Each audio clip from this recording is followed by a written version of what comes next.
Assalamualaikum warahmatullahi wabarakatuh. Islam adalah agama yang paling anti dengan berhala. Maka ada larangan melukis gambar Nabi Muhammad karena bisa membuka pintu berhalesme yang baru. Bagi umat Islam, melukis atau menggambar wajah Nabi Muhammad sangat dilarang.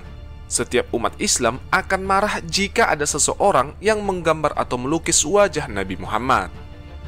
Sebab lainnya dari larangan menggambar Nabi Muhammad SAW diantaranya akan membuka peluang untuk perbuatan penistaan terhadap pribadi beliau, sebagaimana seseorang yang benci kepada orang lain, namun karena tidak mampu melampiaskan kebenciannya secara langsung, mereka lantas membuat serentetan penistaan terhadap gambar atau foto orang yang dia benci. Apakah akan dia membuat karikatur yang bernuansa pelecehan? Atau mungkin dia sobek-sobek, dia bakar, dan sebagainya. Di balik larangan melukis gambar Nabi Muhammad, juga tidak adanya gambar Nabi Muhammad dari dulu hingga sekarang, sehingga terjagalah kemurnian akidah kaum muslimin. Nah, dalam berjalannya waktu, ada beberapa orang yang nekat membuat lukisan gambar Rasulullah. Bahkan, gambar yang dia lukis itu adalah bentuk ejekan ataupun hinaan. Siapakah orang yang berani melukis gambar Nabi Muhammad? Dan bagaimana bentuk teguran yang Allah berikan kepada mereka? Untuk itu, mari kita bahas. Tonton video kami sampai habis. Mari bersama dalam menyebarkan kebaikan. Lars Vilks. Lars Vilks adalah seorang seniman dan aktivis kebebasan berpendapat dari Swedia. Dia mati mengenaskan pada tahun 2021 lalu. Vilks sempat menghebohkan umat muslim di seluruh dunia karena menciptakan karya seni kartun Nabi Muhammad. Hasil karyanya tersebut dibuat pada tahun 2007. Vilks menggambar kartun Nabi Muhammad pada tubuh seekor anjing. Gambar kartun tersebut dibuat dengan format hitam putih. Kemudian diterbitkan oleh sebuah koran regional di Swedia di tahun 2007.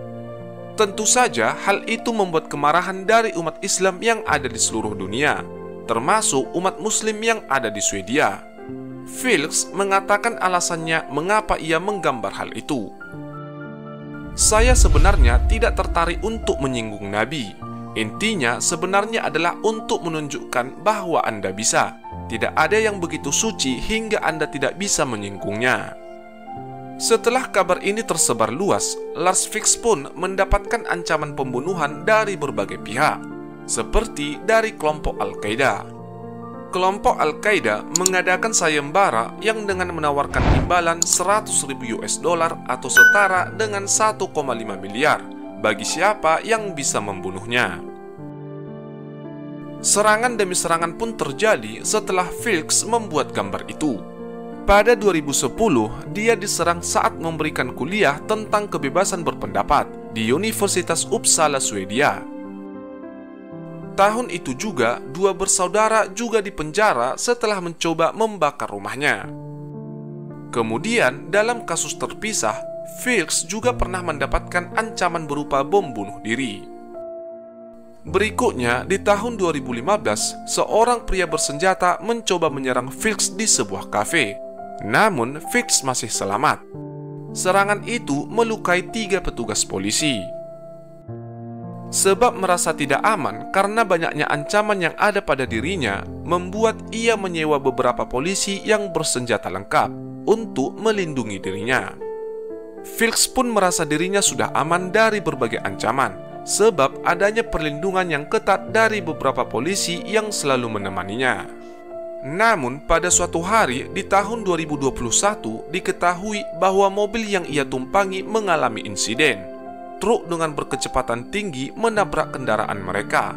Lars Vilks dan 2 pengawalnya pun tewas seketika.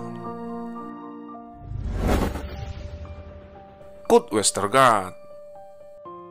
Kurt Westergaard adalah seorang kartunis asal Denmark. 2005, Kurt Westergaard pernah menghebohkan dunia karena melakukan penistaan agama dengan menggambar kartun Nabi Muhammad. Ia membuat 12 lukisan karikatur Nabi Muhammad yang diberi judul The Face of Muhammad. Seri karikatur itu terbit di surat kabar konservatif Zeeland-Posten di Denmark. Salah satu kartun yang paling memicu kontroversi adalah ketika ia melukis gambar Nabi Muhammad dengan memakai sorban berbentuk bom. Setelah lukisan itu tersebar, jadilah demonstrasi besar-besaran untuk menolak karikatur itu. Protes pun merebak hingga memicu sentimen anti-Denmark di seluruh dunia. Di saat situasi sedang memanas hingga adanya serangan teror, Westergaard mengaku tidak menyesal menggambar sosok panutan umat muslim tersebut. Kurt Westergaard mengatakan, "Saya mungkin akan tetap menggambar kartun macam itu. Cepat atau lambat, berkat kartun saya, makin banyak seniman lain yang membahas tema Islam secara lebih terbuka." Akibat tindakan Westergaard itu, berbagai ancaman pembunuhan pun terjadi. Pada 2009, Westergaard nyaris meninggal saat seorang lelaki asal Somalia berusia 28 tahun membawa pisau berhasil menerobos masuk rumahnya di kota Aarhus. Pria tersebut berencana membunuh Westergaard. Akibat ancaman keamanan tersebut, hingga tahun-tahun terakhir, Westergaard harus hidup di bawah perlindungan polisi dengan tempat yang dirahasiakan. Kemana-manapun ia pergi selalu dikawal ketat oleh polisi. Bahkan, rumahnya yang baru ia tempati dibuat tembok pagar yang tinggi tujuannya agar sulit untuk dimasuki. Dikatakan juga jika rumahnya yang ditempati ini memiliki bunker yang terbuat dari besi tebal. Fungsinya untuk ia berlindung dari serangan tiba-tiba oleh orang yang tidak dikenal. Jika kita lihat, Westergaard memang sudah membuat perlindungan diri yang begitu kuat. Pengawalan yang ketat dari polisi, juga bunker yang terbuat dari baja sudah cukup aman dari ancaman. Namun, jika waktunya tiba, kedatangan malaikat maut tidak bisa ditunda. Tahun 2021, Westergaard meninggal di usia 86 tahun akibat penyakit yang telah lama dideritanya. Nah, itulah akhir tragis dari dua orang yang nekat membuat lukisan gambar Nabi Muhammad. Bahkan, gambar yang dia lukis itu adalah bentuk ejekan ataupun hinaan. Kita tetap yakin jika Allah Subhanahu wa Ta'ala pasti menjaga kemurnian akidah umat Islam, dan semua akhir kehidupan dari si penghina itu atas kehendak Allah Subhanahu wa Ta'ala.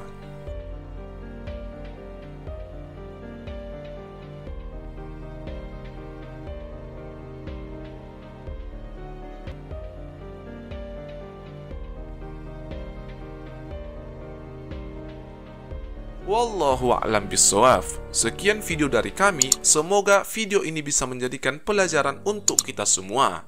Wassalamualaikum warahmatullahi wabarakatuh.